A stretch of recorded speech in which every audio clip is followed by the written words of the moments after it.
semuanya, saya Ine Mintias dari FM 2022-21-5056. Halo semua, perkenalkan nama saya Kansa Sajida dengan NPM 2022-21-5047. Halo semuanya, nama aku Maila Tunisa dengan NPM 2022-21-500521.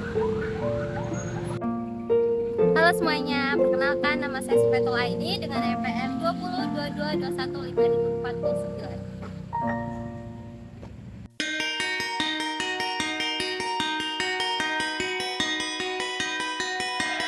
I was born a fool, broken all the rules. Ooh. Cinta adalah suci, lahir dari jiwa, menikam sanubari hati dalam lara. Cinta mistik abadi kekal selamanya. Musim berganti tapi wajah takkan lupa. Mimpi berlari kemuncak destinasi murni asmara dana, asmara dana.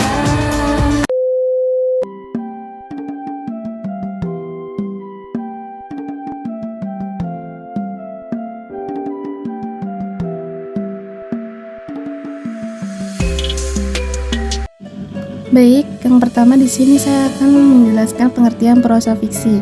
Prosa fiksi terbagi menjadi dua suku kata, yaitu prosa dan fiksi. Prosa menurut Kamus Besar Bahasa Indonesia atau KBBI adalah karangan bebas, tidak terikat oleh kaidah yang terdapat dalam puisi. Prosa adalah karangan bebas yang tidak terikat oleh banyaknya baris, banyaknya suku kata, dan setiap baris serta tak terikat oleh irama dan rimanya seperti dalam puisi. Sedangkan pengertian fiksi, kata fiksi berasal dari fiction yang berarti rekaan, khayalan, tidak berdasarkan kenyataan, atau dapat juga berarti sesuatu pernyataan yang hanya berdasarkan khayalan atau pikiran semata. Jika kata fiksi diucapkan seseorang, maka konteks pengertian kata itu akan mengingatkan orang lain dengan karya sastra seperti cerita pendek, novel, dan roman. Lalu selanjutnya di sini ada pengertian prosa fiksi secara umum. Secara umum, prosa fiksi memiliki arti sebuah cerita rekaan yang kisahannya mempunyai aspek tokoh, alur, tema, dan pusat pengisahannya yang keseluruhannya dihasilkan oleh daya imajinasi si pengarang. Lalu di sini ada aspek-aspek prosa fiksi. Aspek-aspek prosa fiksi terdapat 5. Yang pertama yaitu tema. Tema merupakan makna keseluruhan yang didukung cerita. Dengan sendirinya ia akan tersembunyi di balik cerita yang mendukungnya. Lalu yang kedua ada penokohan. Nurgiantoro pada tahun 2005 halaman 176 sampai 194 menerangkan bahwa peran tokoh-tokoh cerita dalam sebuah karya fiksi dapat dibedakan ke dalam dua jenis. Yang pertama yaitu tokoh utama adalah tokoh yang diutamakan penceritanya dalam cerita pendek yang bersangkutan. Yang kedua ada tokoh tambahan. Tokoh tambahan adalah yang hanya melengkapi dalam bentuk konflik. Lalu yang ketiga ada latar. Unsur latar setting atau dapat dibedakan dalam 3 unsur pokok. Yang pertama yaitu latar tempat adalah menyaran pada lokasi terjadinya peristiwa yang diceritakan dalam sebuah karya fiksi. Yang kedua ada latar waktu, adalah latar yang berhubungan dengan masalah kapan terjadinya peristiwa yang diceritakan dalam sebuah karya fiksi tersebut. Lalu yang ketiga ada latar sosial. Latar sosial adalah latar yang menyarankan pada hal-hal berhubungan dengan perilaku kehidupan sosial masyarakat di suatu tempat yang diceritakan dalam karya fiksi tersebut. Lalu yang keempat ada plot atau pengaluran.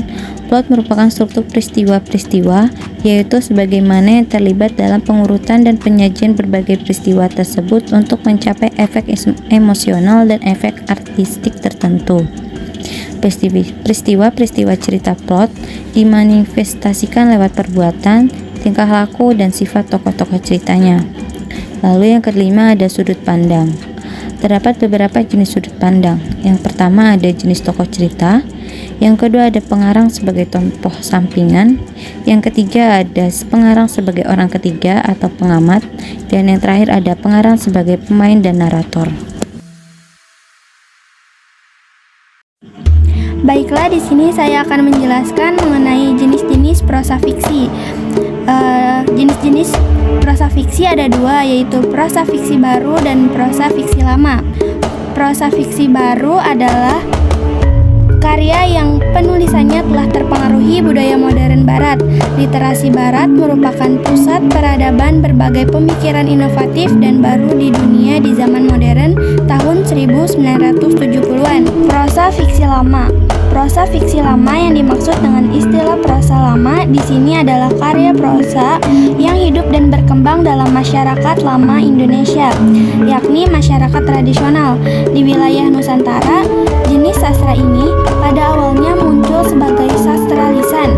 Adapun inti sebenarnya yang menentukan mati serta hidupnya pergaulan hidup adalah perangkat hubungan antara manusia di dalam pergaulan hidup yang didasari oleh nilai-nilai. Kesadaran akan nilai-nilai itu digunakan sebagai landasan kebudayaan di dalam hidup bersama. Di sini ada jenis prosa fiksi baru dan jenis prosa fiksi lama. Jenis prosa fiksi baru yaitu cerpen, novel, roman, dan cerita anak. Jenis prosa fiksi lama yaitu dongeng, fabel, hikayat, dan mite. Lalu di sini ada ciri-ciri prosa baru dan prosa lama. Ciri-ciri prosa baru yang pertama itu dinamis, yang kedua urutan peristiwa, yang ketiga rasional, dan yang keempat tidak anonim. Lalu ciri-ciri prosa lama yang pertama itu statis, yang kedua sedikit diferensialisasi, yang ketiga berpusat di istana, yang keempat bersifat anonim, dan yang kelima menyebar secara lisan. Kesimpulannya, dengan memperhatikan prinsip-prinsip dasar ini, penulis dapat menciptakan cerita yang menarik dan memuaskan bagi pembaca. Penting bagi penulis untuk memahami dan mengaplikasikan prinsip-prinsip dasar prosa fiksi dalam karya mereka, dengan memperhatikan plot, karakter, setting, gaya bahasa, dan tema. Penulis dapat menciptakan cerita yang menarik dan memikat pembaca. Indonesia is a wonderland. Kota baru gunungnya berbeda, berbeda bagaimana di Samangkarang, bagaimana di Samangkarang.